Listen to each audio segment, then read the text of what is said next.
อนนี้ก็ฮอนเวลากับประมาณ4-5 โมงแรกแล้วทุกคนยามนี่ก็ไม่น้อยแหละมีตีน้อยยามหนาวน้อยเนาะยามฮ้อนเด้ใหญ่ กับยามหนาวนี่ไอ้ยังก็น้อยหมดเนาะดักแด้ก็น้อยปลายังใหญ่ที่สุดอยู่ในน้ำฮะยามแรงๆนี่ดำรงชีวิตบ้านดอกบ้านนาบ้านเฮาใครอยากมาเบิ่งวิถีชีวิตสาวลาวบ้านหมู่บ้านนี่ก็มาได้ทุกคนยามแรงๆเป็นจังได๋ไม่ได้เมื่อยคันขยันก็คือได้กินอาหารแซ่บๆตลอดเลยปิ้งทูมันจับในท้องเจ้าแล้วจับตัว ปิ้งอีหลี่เลยปูน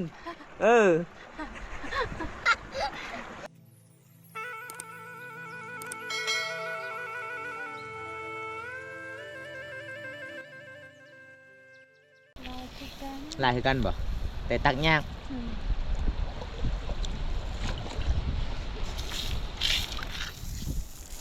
ปลากระโดดออกลายเลยเอาไหมปลาออกลายเลยทุกคนเลย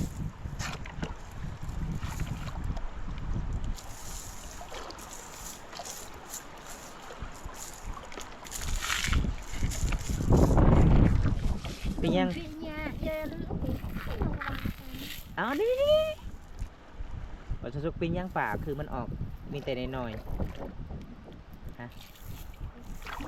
ยามนี่ก็ไม่น้อยแหละมีแต่น้อยยามหนาวน้อยเนาะโอ้ขันยามฮ้อนเด้ใหญ่ ขันยามหนาวนี่ไอ้ยังก็น้อยมดเนาะดักแด้ก็น้อย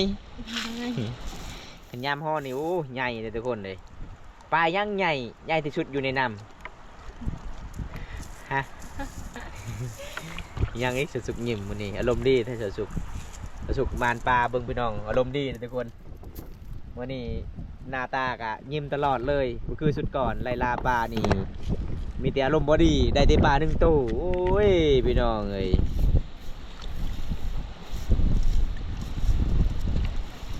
แม่แว่นใช่ก่อน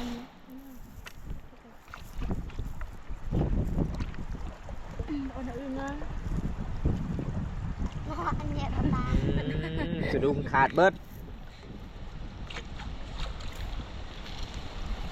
การไหนเต้มอ่ะเอายากเนาะปลาจุดนี้เนาะ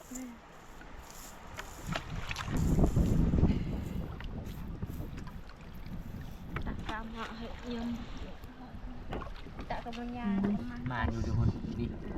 โอ้ปลามากินกอยนี่น่าจะแซ่บหลายในปลาตัวนี้ทุกคนบอก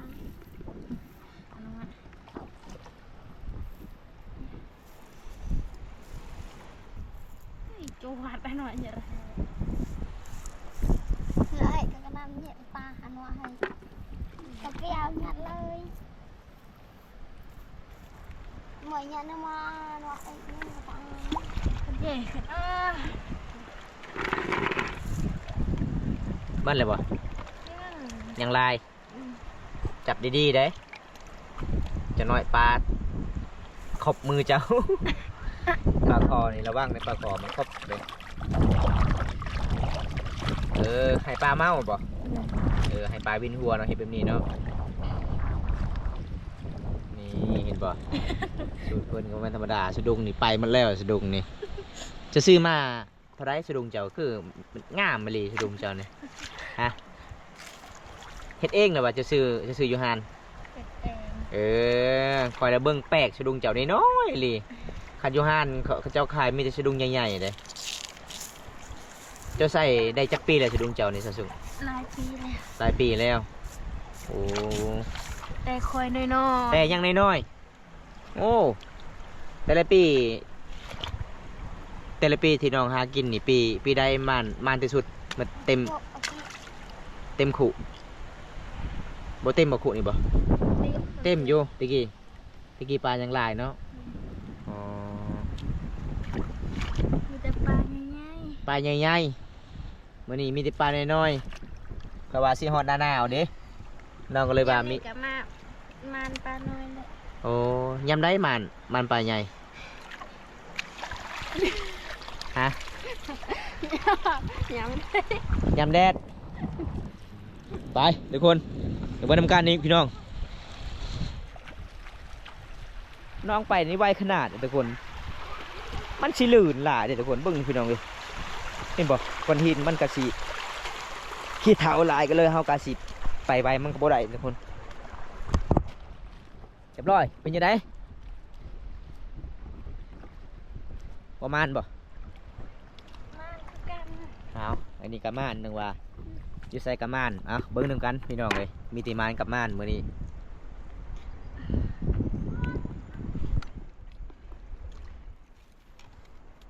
มันจะให้จังที่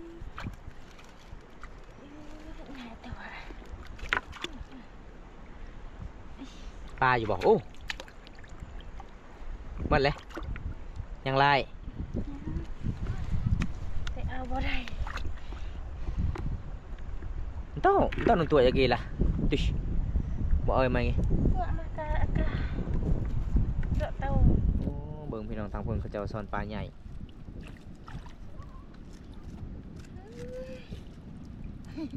เอาบ่ได้ก็ย่านะปล่อยนะหาบันใหม่แสดงว่ามื้อนี้กับบริรูปแล้วหากินมันคุ้มแล้วนี่เด้อทุกคนมกกินน่ะสิแซ่บหลายเลยพี่น้องไปหาบันใหม่อีกวันนี้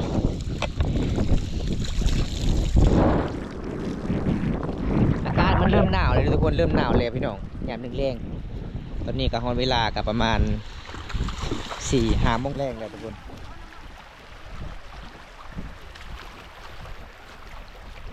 เล่นจะไปดูว่า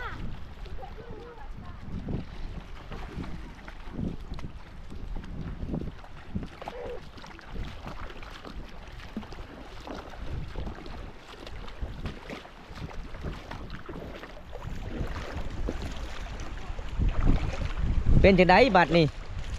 ฮะม่านอยู่บ่อันนี้ก็ม่านโอ้ม่านตลอดเลยทุกคนน้ำเบี้ยน้ำบาร์ลับเยอะเอ้ยน้ำบาร์ลับหน่อยเยอะ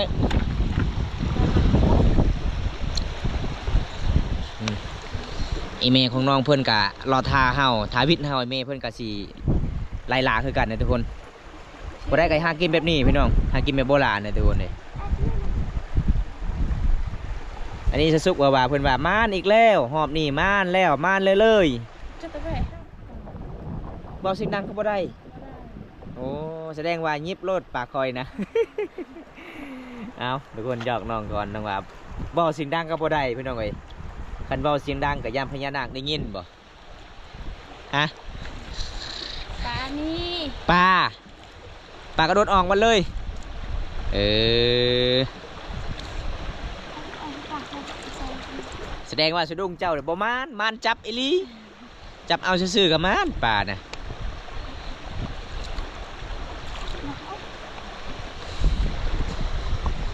ขันปลาใหญ่นี่หมดเลยเนาะเอาบ่ได้เนาะ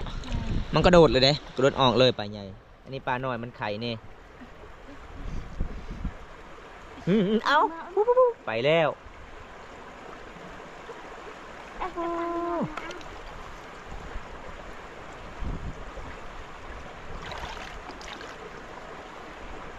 ตามเคยนับเบิ่งเจ้าได้ปลามันนี้กว่า100 โต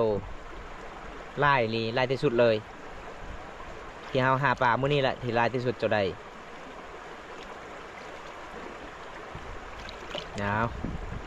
น้องว่าเวลาจับปลานี่ม่วนลาย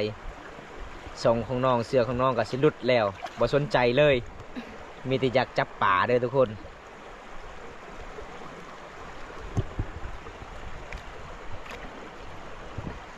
ใครอยากมาเบิ่งวิถีชีวิตชาวลาวบ้านหมู่บ้านนี่ก็มาได้ทุกคนยามแรงๆเวลาเขาเจ้าไปเอาปลาประมาณ4 โมงแรงแล้วก็ฮอด6 โมงแรง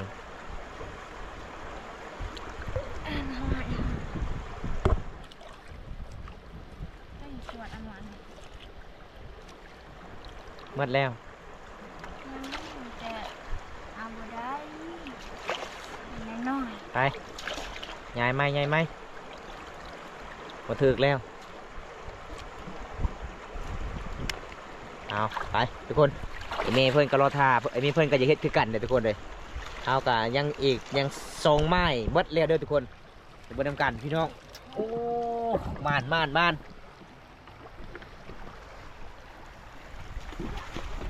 ไป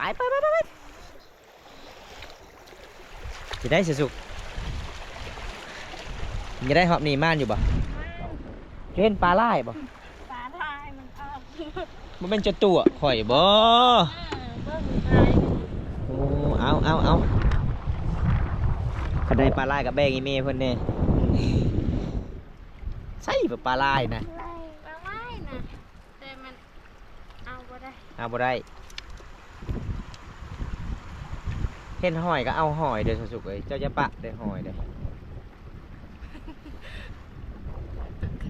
เอาตัวใหญ่เด้อนั่นแหละโอ้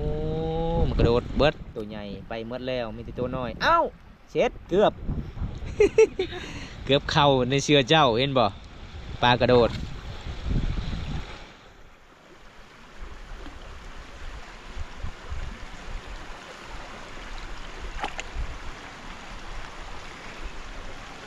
เรียบร้อยเอาไหมเออ นั่นเนาะเอาไก่สิมัดมาเลยทุกคนเลย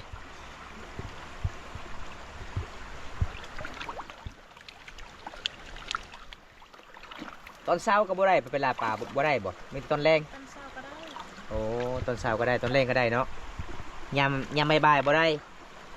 โอ้เอาผมเบิ่งนำกันพี่น้องประมาณจักถ้วยเขาได้มื้อนี้เอามาแต่4:30ตอนนี้ก็ประมาณ5:00เลยเด้อพี่น้องเอ้ย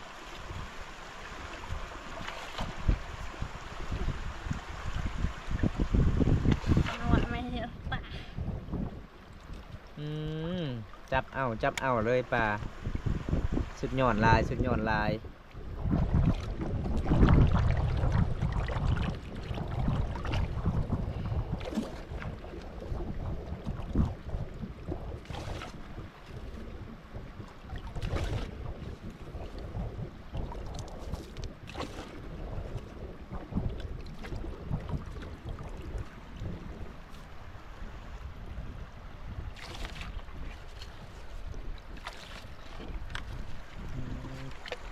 ยังบ่หมดบ่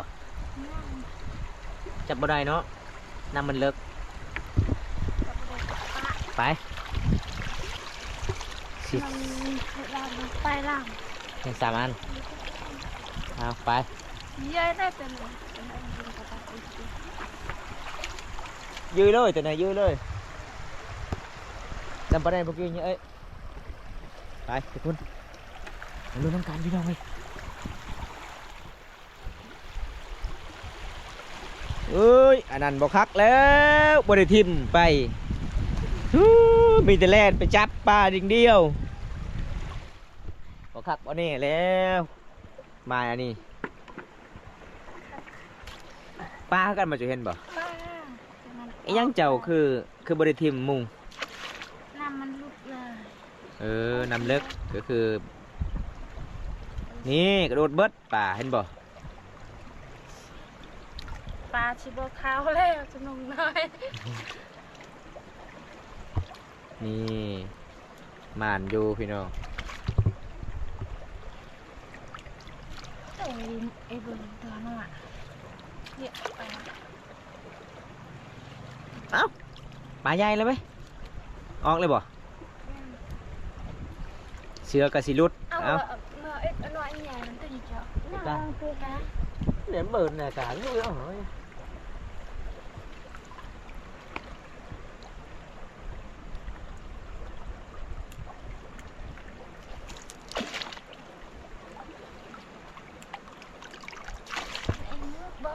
นี่ทุกคนอีเมเพิ่นกะสิอ้อยปลาคือกันเนี่ยทุกคนเห็นบ่เห็นบ่พี่น้องผู้ใดก็หากินแบบนี้ตลอดเลยหมู่บ้านนี้บางคนถามว่าบำตาสร้างประเทศบ่แม่นทุกคนชาวบ้านก็หากินแบบนี้คือกันหลายๆคนหลายๆหมู่บ้านก็คือหมู่บ้านคุณสี่ในเมืองนองเฮาก็มีแต่หมู่บ้านคุณสี่ปลาขะย่องก็คือมีแต่หมู่บ้านนี้มีปลาขะย่องทุกคนตอนนี้เฮาก็สิเอาปลาก่อนเบิ่งธรรมศาสตร์มันก็สิค่ำแล้วพี่น้องเอ้ยเพราะว่ายามแรงๆแล้ว อันนี้ทุกคนก็สิเอาปลา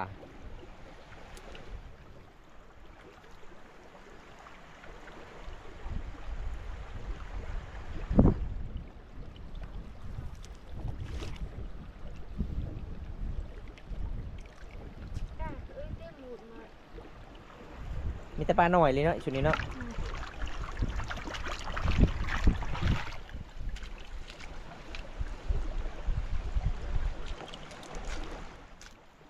ประเด็ดตัดออกมากาแก้เอ้ยมันนะอีหยังกุ้งก็มี นี่ ปลาหม่านกุ้งทุกคนนี่เป็นบ่ อ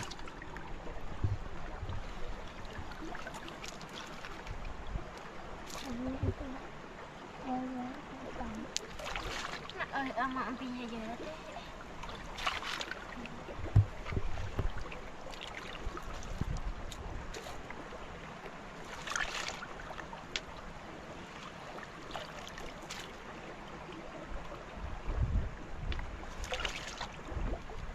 อันนั้นตามเต้น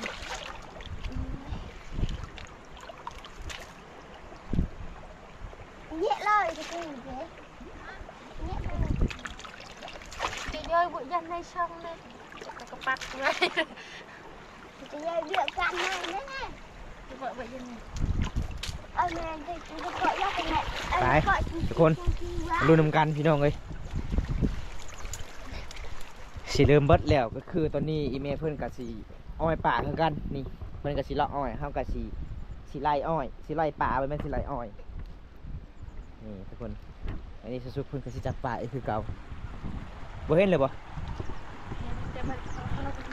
มันเหยื่อหาหมดเลยเนาะมันคือโดนเลยได้เหยื่อหาหมดเลยได้ห้อยโอ้หอยลายหอยจูบอืม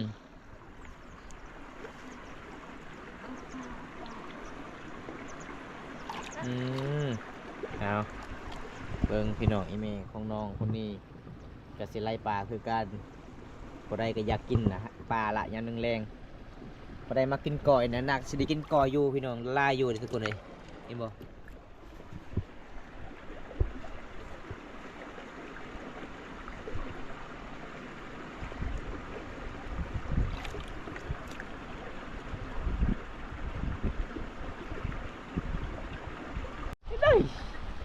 เอ้ยบ่ได้หอบนี่บ่ได้แล้วยังสะสุกเฮ็ดคือมันแห้งแล้วมันแห้งแล้วบ่สะสุกเจ้าข่อยเบิ่งเจ้านี่เมื่อยหลายแล้วเวียนหัวแล้วข่อยเบิ่งเจ้านี่เลาะไปเลาะมาป้าอยู่บ่โอ้เอาพาป้าอ่ะเรียบร้อยมันกระโดดอิหยังเขาทรงเจ้าแล้วแสดงว่าปลาเมื่อนี้ขันเจ้าขายไผ่ก็ไม่อยากซื้อแล้วเนี่ยตัวไหนก่อนเลยมันสุดท้ายมัน เรียบเร็วกับมูอีก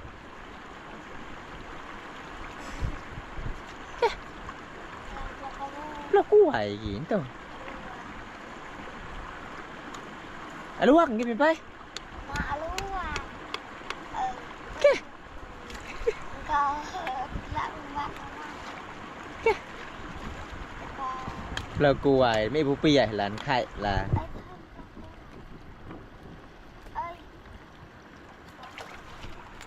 ย้ำ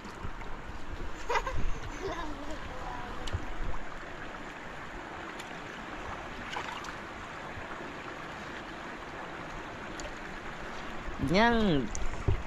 ดินทรายก็เอาบ่ปลาก็เอาเลย นี่ทุกคนโคตรหลายเลยพี่น้องกูได้มากินก่อยแซ่บหลายเลยแต่หาว่ามากินก่อยมกเอาแซ่บเลยปลาสำนี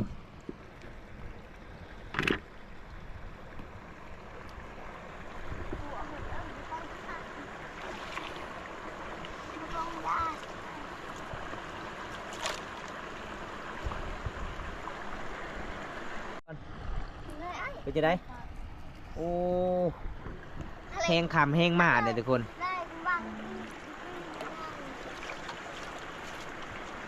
ตรังสินะมันจะใช้แนวเด็กก็จะได้ เล็กกว่าฉันเองตักก่อนเนี่ยตักเป็นที่นั่นนั่นเอาแบบนี้ไงเนี่ยมึงกลัว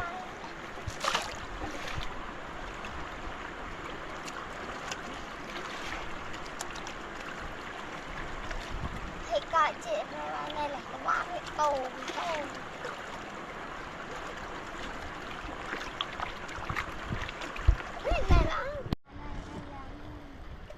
โอ้อีหยังป่ามันออกที่ชมเจ้าบ่ป่าอีหยังหมดบ่เบิดเลยทุกคนเลยน้องนี่จับป่าแห้งม่วนเนี่ยทุกคน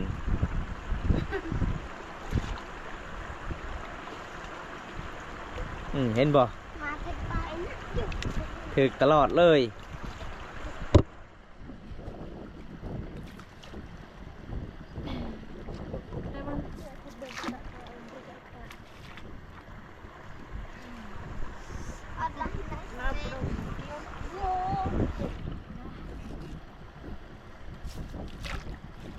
เอาสิเบิดเลยเด้อพี่น้องเอ้ยเพราะว่าชาวบ้านมาอีกมาเรื่อยๆทุกคนเห็นแบบเฮาหาอยู่หากินสบายก็เลยมาหาแบบหากินแบบคือสาวสุกไล่ล่าปลาคือเก่าเด้เขาเจ้าเห็นสาวสุกหาปลาแบบโบราณเขาเจ้าก็อยากหากินคือกันมื้อนี้แสดงว่าคันใส่หม้องนี่น่าสิบ่ได้เด้อทุกคนนี่เห็นบ่เอาใส่เข้ามานี่แป๊บเดียวมันก็ได้เลยพี่น้องบ่ได้เมื่อยคันขยันก็คือได้กินอาหารแซ่บๆตลอดเลย มาในตัวฉันนะเป็นขับออกจากมันเลย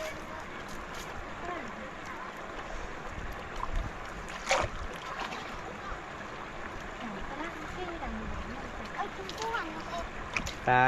ปิงชุกปิงผู้มันจับในส่งเจ้าแล้วจับตัว ปิงอีลี่เลยเห็นบ่พูน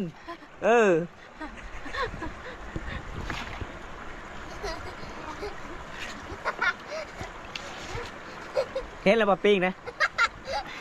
ฮะเว้นมันออกแล้วเป็นยังไงเมื่อแล้วบ่ปัตตานีบ่เมื่อแล้วเด้อทุกคนอีเมลเพื่อนกะสิอ้อยต่อจนเอากะสิกลับบ้านเลยทุกคนเลยเอาวันนี้ผลงานเฮาเป็นยังไงสุกเบิ้งโย่มวนหลายมานที่สุดเลยไปทุกคนเฮากะสิไปจุดบอลเฮามาทุกคนเลยเพื่อที่เฮาขี่เฮากะสิกลับบ้านละเฮากะสิมาแบ่งให้ชาวบ้านอีกหาอยู่หากินเพราะว่าเฮากะพอได้มานอยู่ยามหนึ่งแรงนี่ดำรงชีวิตบ้านดอกบ้านนาบ้านเฮาเอาอีเมลเพิ่นกะสิ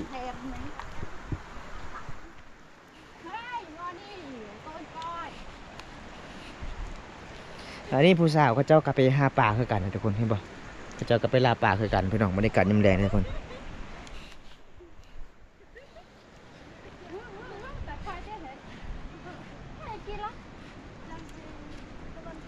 นี่เอาก็สิกลับบ้านละเพราะว่าหมู่บ้านพูนพี่น้องมันไกลเลยทุกคนอันนี้คือชาวบ้านเขาเจ้าก็ไปลาปลาคือเก่าเขาเจ้า2 คนเลยเห็นบ่บรรยากาศยามแรงพี่น้องม่วนหลายเลยวิวธรรมศาสตร์สุดยอดหลายมีที่จุดนี้ละชาวบ้านไปเอาปลาเป็นยังไงสาวสุกมื้อนี้เมื่อยหลายบ่ผลงานเฮามื้อนี้เป็นยังไงม่านบ่เบิ่งทุกคนเลยก็คือน้องไปล่าปลามื้อนี้ม่านอยู่เด้พี่น้องเอ้ยหากินแบบโบราณเนาะแปลกเลยเนาะ FC เห็นกันหลายๆคนเจ้าหากินมันแปลกหลายเด้แต่ละเทื่อเจ้าหากินแบบนี้ตลอดเลยบ่เวลาไปอาบน้ำก็คือน้องไปหากินแบบนี้ตลอดโอ้แสดงว่าก็คือเจ้างามจนกินปลาเนาะส่วนว่าคอยขี้ลายจนกินผักน้ำตลอดเด้ ก็คือตัวนี้เฮาสิกลับบ้านเลยเนาะตัวนี้เนาะประมาณคันเจ้าสินับกับประมาณจักโตอยู่ใดมื้อนี้กว่าแล้วเนาะ200โตเนาะคันปลาใหญ่น่าสิเต็มคุเลยอันนี้ก็จะเป็นปลาน้อยๆเลยทุกคนเลยมื้อนี้เฮาหาอยู่หากินกับสาวลาวน้องสุกสาวลาวน้องไลลาป่าแบบโบราณกะม่านอยู่เด้พี่น้องเอ้ยอยู่ไสอุปกรณ์เจ้าหาอยู่หากินมื้อนี้อยู่ไสมีแต่สะดุ้งน้อยๆบ่โอ้เบิ่งพี่น้องสะดุ้งของน้องขาดไปเลยเด้ ก็คือน้องกะไล่ล่าแบบน้องกะมาอ้อยปลาวางไว้บนเป็นหูเป็นทามน้องก็เลย ออยประมาณ1 นาทีน้องก็เลยกลับมาไล่ล่าเลยก็เลยจับทันเนาะป่าเนาะครั้งแรกในชีวิตมื้อนี้ก็มานที่สุดเลยทุกคนเลยโอกาสหน้าถ้ามีเวลาว่างก็คือเฮาก็ไปหาอยู่หากินคือเก่าเนาะนี่พี่น้องถ้าบ่ได้อยากรับชมวิถีชีวิตชาวลาวหมู่บ้านนี้ก็มาได้เลยทุกคนสาวสวยบ้านป่าน้องคนนี้หาอยู่หากินมานขนาดเลยนี่บ่ได้จะกินกล้อยปลากับมาบ้านน้องนี่ได้พี่น้องน้องก็ไปเอาปลาให้เลยทุกคนนี่เป็นปลาจากธรรมศาสตร์ศิลาน้องคลิปนี้บอมตากาสิโจไว้สักนี้ก่อนพอได้ครับชมคลิปนี้แล้วก็อย่าลืมฝากกดไลค์กดแชร์กดติดตามฝากเป็นกำลังใจบอมตาแล้วก็น้องสุขเฮ็ดคลิปตอนต่อไปเด้อทุกคนเลยคลิปหน้าพบกันใหม่ขอกล่าวคำว่าสบายดีบ๊ายบายนี่บ๊ายบายไปกันเด้อทุกคนเอาทุกคนจะได้บอมตากาสิปิดคลิปไว้ตัวนี้ก่อนพี่น้องเอ้ยมื้อนี้ก็ละลายคนเลยก็เจ้ากะไล่ล่าป่าแบบหากินแบบโบราณทุกคนเลยปกติก็คือบอมตาเบิ้งในหมู่บ้านกับมีแต่สาวสุกแต่เขาเจ้าเห็นสาวสุกหากินกับมารลายทุกคนมื้อนี้ก็มารที่สุดเลยพี่น้องคันสิไล่เป็นโตก็ตกเป็น200ปลายกว่าโตเลยทุกคนเลยเพราะว่าช่วงนี้ก็คือสาวสุกว่าตอนเฮามาหากินสาวสุกว่าช่วงนี้ก็จะมีปลาน้อยๆกับแม่เลยทุกคนปกติคันน้องว่ามีปลาใหญ่ก็มีปลาใหญ่แน่นอนพี่น้องเพราะว่าน้องก็แค่อายุ15 ปีไล่ล่าปลากินขนาดเลยมื้อนี้ก็สุดยอดเลยพี่น้องบอกเลยว่าสุดยอดเลยทุกคนน้องคนนี้หาอยู่หากินแต่บอมตากะสีกลับบ้านได้พี่น้องเอ้ยไปเบิ่งวิถีชีวิตน้องกะจบเพียงเท่านี้ก่อนพี่น้องเอ้ยถ้าโอกาสหน้ามีเวลาว่างๆกะสิพาน้องหาอยู่หากินและลาปลาคือเก่าพี่น้องตามตีวิถีชีวิตสาวลาวหมู่บ้านนี้ก็จะเป็นมีปลาขะยองมีปลาละลายเลยพี่น้องชุดลายปลาขะยองเขาจะไปสอนทั้งคุณพี่น้องทั้งนี้แหละพี่น้องเขาจะก็เรียนเป็นแถวทุกคนเป็นแต่มวลลายธรรมศาสตร์ก็อุดมสมบูรณ์อยู่เขตนี้พี่น้องเอาคลิปหน้าพบกันใหม่ขอกล่าวคำว่าสวัสดีครับผมบ๊ายบายไปกันเด้อทุกคน